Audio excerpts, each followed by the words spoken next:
Hey, what's up, everybody? We are checking in, Football Goons here, checking into you live on YouTube and on social media right now. We've got our NFL Week 2 fantasy football last-minute updates. Going to talk about some of the bigger players here who are active or inactive for your lineup heading toward 1 o'clock here. Give you a little bit of insight as to how we're feeling about some of these guys. And then we're going to take some of your questions. So if you've got lineup questions, you got a tough call to make with the announcement of some of these guys being out or somebody being in that you weren't expected, we'll take your questions. You could hit us up with those on Facebook, Twitter, or right here on YouTube Live. So let's jump right into it. Kind of the big news of the morning, coming off the way that he played last week specifically. We've got Sam Bradford has been ruled out today for the Minnesota Vikings. He will not play. He was going to be a game time decision. Kind of saw him struggling in his pregame warm-up with some bootlegged video from the sidelines. How does this affect Adam Thielen and Stephon Diggs now that he is out? I'm not sure it affects him too much. I mean, because going from check down Sammy to Case Keenum, who's not exactly known for his deep ball prowess. So I think those two are still target monsters. It doesn't change much for me as far as Minnesota goes at all. I think the two quarterbacks are similar enough that expect your same targets. Yeah, I actually got to disagree only because the targets are still going to be there. But Sam Bradford has proven that, like, even on his checkdowns, he's pretty much one of the more accurate quarterbacks in the NFL. And I don't know if Case can be that accurate. You know what I mean? Like, we just watched Sam Bradford throw for 80% completion. I don't think we're going to get that in a Case Keenum. So that obviously affects the targets could still be there, but that's going to affect, obviously, the production from those wide receivers. So as an Adam Thielen owner in a couple of leagues, that this actually does scare the life out of me for this week. And now I'm debating whether or not I'm actually, like, I was set at starting Thielen, and now I'm not that set. So, well, let me ask you guys this too. Not just with the wide receivers, but does this bump up Dalvin Cook's value even more this week? Now we're going to kind of expect them to run the ball a little more, maybe. I'm off Cook this week to begin with. I like Pittsburgh's run defense too much. And I guess just to respond, and actually it kind of loops all three of these guys together. It depends what your expectations were on them. I mean, Thielen wasn't going to repeat last week. He's like the number 2 receiver in the league right now. So, either guy, you're not playing the Saints. We all kind of hope the Saints defense will be better. Well, guess what? It's not. So you're playing the Steelers on the road instead of playing the Saints at home. Things are going to change. So it doesn't affect what I expected out of them, but I didn't expect a repeat performance out of any of them. All right, well, that's kind of the news on the Vikings right now. Let's jump over to another team in the division. That's the Bears. We're talking about Jordan Howard. He will play this week, despite being limited in practice toward the end of the week. He was listed as questionable. It is important to note, too, as you're watching these things this year, there is no longer a probable designation. So whereas questionable always sounded a lot worse, questionable is kind of the standard right now. So if you basically sit out 6 reps, you're questionable. So keep that in mind going forward this year. But how should you value Tariq Cohen this week? I mean, I think people were thinking that he's going to get more involved and Howard was a little banged up, but we're hearing that Howard's a full go. So how would you guys personally value him? I can't speak for the yardage amounts because, I mean, that was kind of insane for him last week. But I would definitely say that the number of targets and touches for each guy is going to be probably similar to what it was last week. I would expect like mid-teens to both of them. Obviously, Tariq's coming mostly in the pass game, with a few sprinkled in runs, and Howard's coming mostly in the run game and maybe a few sprinkled in passes. But I can't speak to the yardage because I don't think that yardage, especially from Cohen, could ever consistently continue from a number 2 back. But I would look for the same touches. Yeah, I guess I'm with you there. For me, it's funny. I kind of just talked about it with Cohen. I just talked about it with the Vikings guys. Like, what are your expectations? The guy played 1 week. He had a good game against a team that historically cannot stop receiving running backs. So, like, are you expecting him to have what he had last week? You're going to be disappointed. I still think 4 or 5 catches is a possibility. I don't. That touchdown was a big deal. Guy with that size is going to score a ton of those. So be careful with Cohen. I'm all right with Howard. I'm not fearing anything with Howard. Go ahead and play him. But again, look at the opponent that Cohen just beat up. That's the reason I'm all over Ty Montgomery this week. Atlanta can't stop those guys. All right, good notes there on Jordan Howard, Tariq Cohen there. Let's talk about the Colts quarterback situation. Scott Tolzien is going to hit the bench. We got Jacoby Brissett with like 2 weeks of time on the roster is going to start. This game has disaster written all over it. You know, I'm looking at the inactives. The Cardinals are without their starting tight end, without John Brown, without their starting tackle. You know, they're already have a lot of question marks. Then you look at the Colts. They're banged up all over the place. They're starting Brissett. The biggest question that we're getting kind of en masse is, does this improve the value of T.Y. Hilton and Dante Moncrief? And does it improve one more than the other, in your opinion? It can't knock it down any from what it was with Scott Tolzien. I mean, No. It's certainly not worse. I think it's better because at least you saw, like, listen, Moncrief had 1 catch last week, but it was for 50 yards from Jacoby Brissett. So at least he's willing to take that shot. And these guys are both, I mean, I don't want to typecast them. They're both great all-around receivers, but they can both stretch the field and go get it. So I think with a quarterback at least willing to take that shot, it helps them. I'm still nervous to start either guy. You know, I am starting T.Y. Hilton in 3 leagues, so come on, Jacoby. But you know, I'm not confident about it until I see what Jacoby can do in the offense. If anything, I think Brissett has some value because not knowing the playbook, he's going to take off and run. So I mean, he might get a little bit of extra points for you on the ground, but I just don't want the Colts at all until Ryan Kelly and Andrew Luck are back. Yeah, I think the thing with Brissett is, too, like you said, he doesn't really know the playbook. So what you're going to get is rushing yards and deep balls. You know what I mean? So if he hits on a couple of those, he could wind up with, you know, an easy 200 yards on like 5 receptions. You know, so like he's definitely got the big play potential, but nothing really else excites you about the possibility of Jacoby Brissett to T.Y. Hilton to Dante Moncrief. So, you know, be wary. Enter with caution. Yeah, we've had this conversation offline too. Like, I'm a little bit pessimistic still with T.Y. Hilton, obviously, but I do think that Brissett has to know where his bread is buttered. He's going to have to almost force him the ball. Whether that equates to anything remains to be seen, but I think you have to put the ball into the hands of your playmaker, especially with as many injuries as you have. So hopefully it means good things for him. All right, last one that we're going to talk about here before we throw in a quick question or two, possibly. Odell Beckham could be a late call for Monday Night Football. Signs are pointing a little bit more so than last week to him playing this week. Should you risk it, having him and counting on him in your lineup with him playing in the last game of the week, or are you guys looking elsewhere at this point? As a guy who owns nice.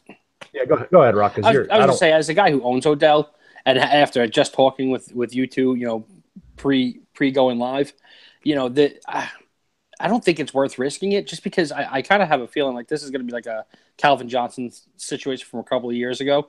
They realized that, like, Odell has to be on the field for them to be a legitimate offense at all, because they're just not – they're too predictable without him on the field. So you need to get him on the field just to give your offense options. I don't know if he's healthy enough to go out there and give you Odell production. So you're starting him and really running the risk of getting, like, you know, maybe a 1 catch for 15 yards type of game, because no matter what, he's not going to be 100%. So if you have other options, it might be worth, you know, looking into those other options and taking a risk elsewhere for a guy who might be able to have a bigger game than take the limited production that Odell will give you. I agree. I wouldn't risk it. I mean, obviously, if you're in that prime situation where you also have Brandon Marshall or Sterling Shepard, or even on the other side, if you've got Marvin Jones, you know, if you have Tate, you're probably starting him anyhow.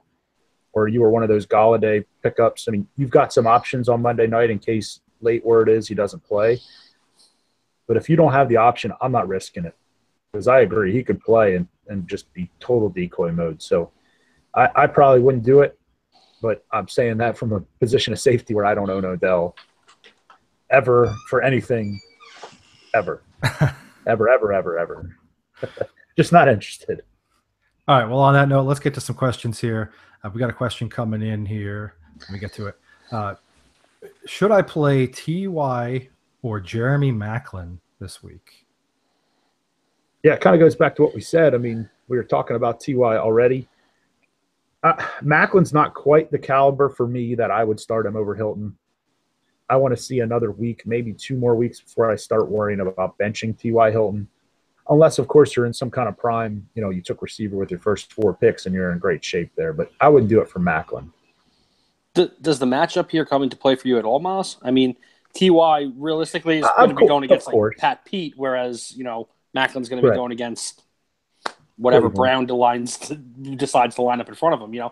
So I feel like that might be a little bit of a leaner towards Macklin, but yeah, I would just respond to that by saying that Macklin went up against the Bengals last week and only had 2 catches. Now, yeah, he sprung one of them for like a 50-yard touchdown, but you can't rely on that.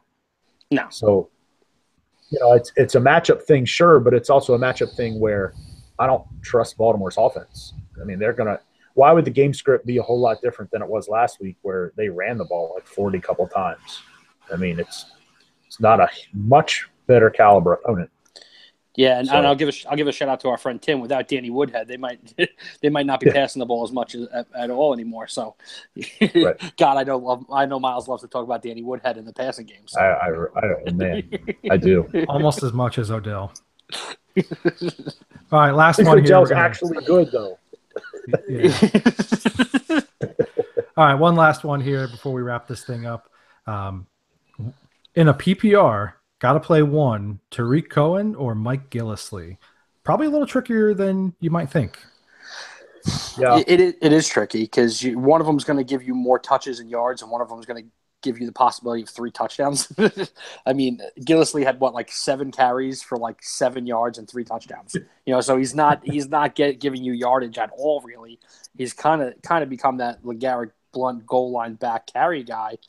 Where it's all White and Burkhead and Lewis between the 20s, but then once you get down low, it's all Gillislee. So the potential for the scores are there, but I think the potential for the touches and the yards obviously favor Cohen. So gun to my head, I'd actually probably take Cohen just because I hate picking which one of the Patriots backs is going to be the guy. Especially now that there's 4. Last year there was 3 and that was tough, and now there's 4. And it's just like, good Lord, you're trying to get a grasp on that situation. Yeah, we're going to be 1-1 on this one again. I could not disagree more. Going to get some in the PPR. You said PPR, that obviously helps a lot, but kind of it depends. There's no way for any of us to know this. It depends a little bit on Belichick's game plan. Is he going to try to just outscore Drew Brees, or is he going to try to keep him off the field? If he tries to keep him off the field, I love Gillislee here. Even if he tries to outscore him. Listen, they tried to do that with the Chiefs last week, and Gillislee scored 3 touchdowns. So whenever I'm really in a toss-up situation on who to start, I ask one question: who's more likely to score? Yep. Because 1 Gillislee touchdown is 5 Cohen catches. So who's more likely to score the touchdown? Unquestionably, Mike Gillislee. Yep, I agree there. And I think when you look at the fact that they're playing the Saints, and the Saints couldn't stop an army of ants at this point, I'm gonna take my chances on Gillislee because I still don't trust the entire game plan with Tariq Cohen at this point. If he shows it to me again this week, then okay, I'm on board. But until then, I'm like you said, I'm banking on that potential touchdown. So sign me up for Mike Gillislee as well. Well, congratulations, you guys made me be right. Now I want Gillislee. There you go. There you go. Hey, one more question here. One more question. What are the expectations for Zeke Elliott against the Broncos out of you guys? I think they're going to utilize him heavy. I think they want to have high percentage passes for Dak. If you look at what he's done against some of the top passing defenses in the league, he's passes for a very high percentage. He doesn't throw the ball a ton, though. So it's all high percentage, feature it off of play action. So I think he gets in the end zone. I think he's got about 85 yards on the ground, probably another 40 in the receiving game. So, 125 to 130 total yards and a touchdown. I wouldn't be surprised at all there. So you do think he breaks? I got to agree. Okay. I was to say you do think he breaks the record. As of right now, he's tied the NFL record for 16 straight games of 80-plus rushing yards. You think he breaks that? I think he does. Yeah. I think he does. I think the Broncos defense is built to stop the pass more so than the rush. So, Yep. Yeah, we watched Melvin Gordon have a pretty effective running game, and unfortunately they got down big and they had to kind of move away from that. And then we saw Rivers, kind of attacking them in the passing game last week. The Cowboys don't want to get into a passing war against the Broncos. Like it's just not in their it's not in their favor. So they're gonna pound it. I wouldn't be surprised if we see like 20 to 25 carries out of Zeke. Even a consistent yards per. He's gonna go over 80.